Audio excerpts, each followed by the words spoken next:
A môj detko taký hneď, zase idú piť tí alkoholici. No, tak, no. Inak musíte si umývať ručičky, lebo ak si nebudete umývať ručičky, tak po 60 hodinách sa vám začne rozmnožovať baktéria E. coli a môžete dostať žltačku.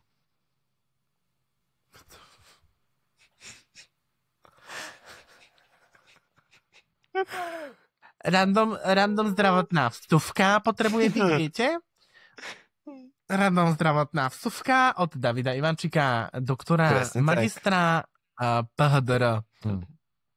Takže umývate si ruky, aby ste nemali E. coli a všelijaké kvasnicové choroby, aby ste nerobili vlastný kvas. No a ja by som rád teda ešte naviazal na tému